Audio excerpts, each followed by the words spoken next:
Hello အားလုံးပဲမင်္ဂလာပါ MITDC ကွန်မန်တန်နေပြီးတော့ကြိုဆိုလိုက်ပါတယ်ညီမတို့နေပြပေးသွားမှာတော့ insert rule and column အကြောင်းလေးကိုပြပေးသွားမှာဖြစ်ပါတယ်ဒီကောင်လေးကိုပြောပြပေးခင်မှာအဆုံးညီမတို့ရဲ့ channel လေးကို like and subscribe လုပ်ထားပြီးဖို့တောင်းဆိုချင်ပါတယ်နော်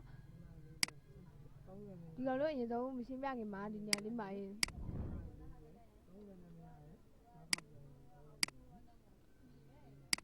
ဆက်လက်မှတ်ပြီးဒီညလေးမှာ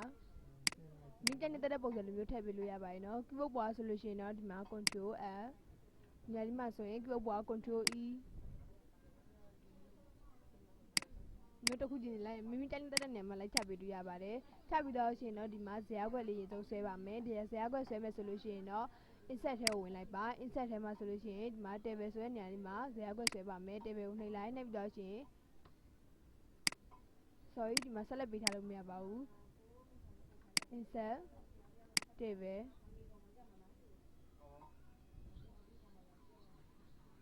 ညာဆွဲပေးလိုက်ပါမယ်ဆွဲပြီးတော့ရှင်တော့ဒီညလေးမှာနံပါတ်၄လိုက်ရေးပါမယ်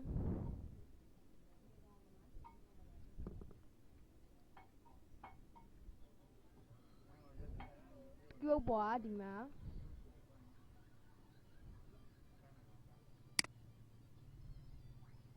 ပြုတ်ပွားဒီညမှာတက်ပါလေးနဲ့ခုံပါမယ်ဒီတက်လေးနဲ့ခုံလိုက်ပါနောက်တစ်ခါခုံမယ်ခုံလို့ရှင်ဝိုင်းရေးမယ်ရေးပြီးတော့ရှင်နောက်တစ်ခါခုံမယ်ဒီကောင်ကိုအောက်ကိုချလိုက်မယ်2 3 4ဆိုပြီးရေးလိုက်ပါမယ်ရေးပြီးတော့ရှင်ဒီကောင်တက်ပါလေးနဲ့နောက်ထပ်တစ်ချက်ခုံကြည့်ပါမယ်ခုံလိုက်ပြီဆိုတော့လည်းတက်ပါလေးတစ်ခါခုံတိုင်းဒီနေရာလေးမှာကြားွက်လေးရလိုက်တိုးတော့ပဲဖြစ်ပါတယ်ဒီကောင်ကိုပြန်ပိတ်လိုက်မယ်ပြန်ပိတ်ပြီးတော့ဒီဟာလေးကိုပြန်ပြီးတော့နောက်ပြန်ဆုပ်ချင်တယ်ဆိုလို့ရှိရင်တော့ဒီနေရာလေးကလာပြီးတော့နောက်ပြန်ဆုပ်လို့ရတယ်လို့ပြုတ်ပွားဆိုလို့ရှိရင်တော့ control Z နဲ့လည်းနောက်ပြန်ဆုပ်ပြီးလို့ရပါတယ် control Z လေးနဲ့ဆုပ်ကြည့်လိုက်ပါမှာဆုပ်ပြီးတော့ရှင်တော့ဒီဇာတ်ခွက်လေးကိုကဒီမှာရွှေ့ပြီးလို့လည်းရပါတယ်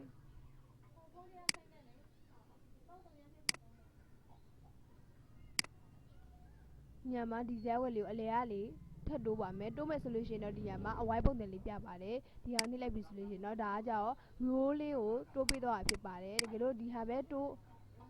ဒီတစ်မျိုးတည်းပဲတိုးလို့ရတယ်လို့ဒီဟာနောက်ပြန်ဆုပ်လိုက်မယ်ဒီညလေးကနောက်ပြန်ဆုပ်လို့ရတယ်လို့ keyboard ပွားဆိုလို့ရှိရင်တော့ control Z လေးနဲ့ပြန်ဆုပ်လိုက်ပါဆုပ်ပြီးတော့ရှင်တော့ဒီညလေးကိုဆက်လက်မှတ်လိုက်မယ်ဆက်လက်မှတ်ထားတဲ့နေရာကို back click ထောက်လိုက်ပါ back click ထောက်ပြီဆိုလို့ရှိရင်ဒီညမှာ insert ဆိုပြီးပေါ်ပါတယ် insert ဆိုပြီးပေါ်တဲ့နေရာမှာကိုကဘယ်ဟာကိုတိုးချင်တာလဲဥပမာ column ဆို column ကဘယ်ဘက်ချမ်းကနေတိုးမလဲ left ဆိုရင် left ဥပမာ insert column to the right ဆိုရင် right အဲ့လိုဖက်ဘက်ကနေတိုးပြီးလို့ရပါတယ်နောက်တစ်ခုအနေနဲ့ကျတော့ဒီမှာမျိုးတိုးချင်တယ်ဆိုလို့ရှိရင်ဒီမှာ above below ဆိုပြီးနှမျိုးရှိပါတယ်ဒီမှာကြက်တဲ့နေရာလို့တိုးလို့ရတယ်ဒီမှာဆက်လက်ပေးထားတဲ့နေရာမဟုတ်ဘဲနဲ့ဒီနေရာလေးကို click ထောက်ကြည့်လိုက်မယ် click ထောက်လိုက်လို့ရှိရင်တော့ခုနလိုမျိုး insert ဆိုတဲ့ဟာလေးကမပေါ်ပါဘူးဆက်လက်မှတ်ထားတဲ့နေရာကို click ထောက်မှသာ click ထောက်ပြီးတော့ sorry ဆက်လက်မှတ်ထားတဲ့နေရာကို click ထောက်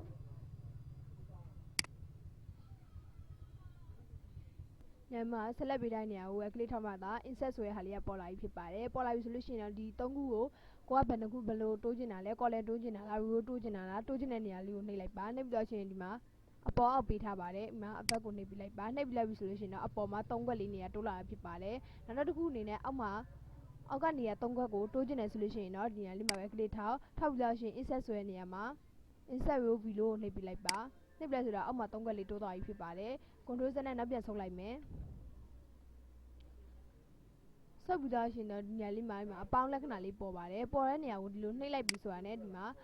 column ဆိုတဲ့ rule လေး column ဆိုတဲ့တစ်ခုကတိုးလာဖြစ်ပါတယ်ဒီမှာထပ်တိုးခြင်းနေဆိုရင်ဒီနေရာလေးကိုအဝိုင်းပုံစံလေးကိုအပေါင်းလက္ခဏာနဲ့အဝိုင်းပုံစံလေးကိုနှိပ်ပြရမှာဖြစ်ပါတယ်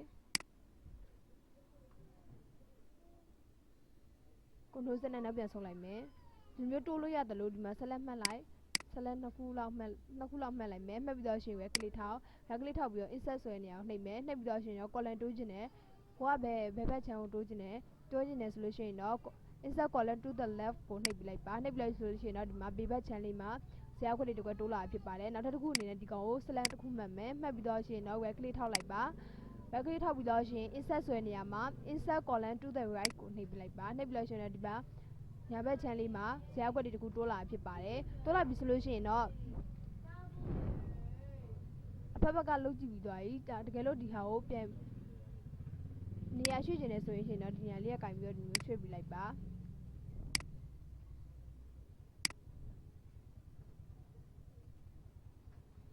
ဒီမျိုးတိုးပြီးတော့လို့ရှိရင်နေရာလေးမှာ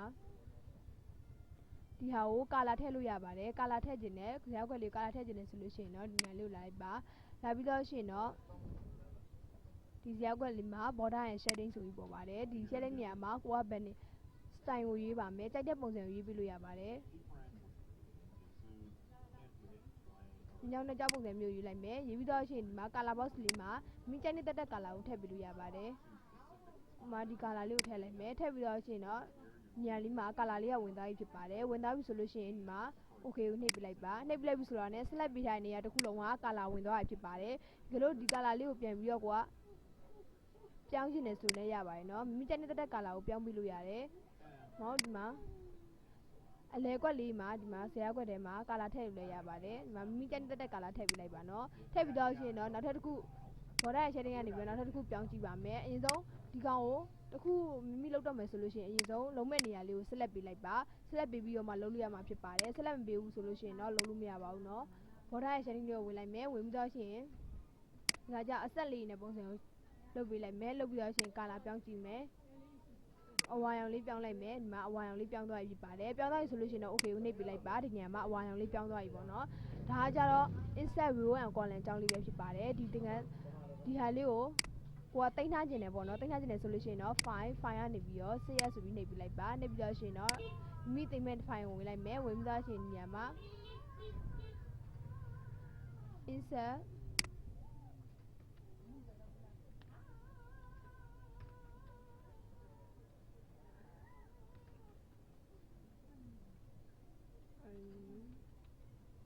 insert row and column ဆိုပြီးတော့မှတ်ပေးလိုက်မယ်ပြီးတော့ရှင်တော့ save ကိုနှိပ်ပေးလိုက်ပါနှိပ်ပြီးတော့ရှင်တော့ဒီ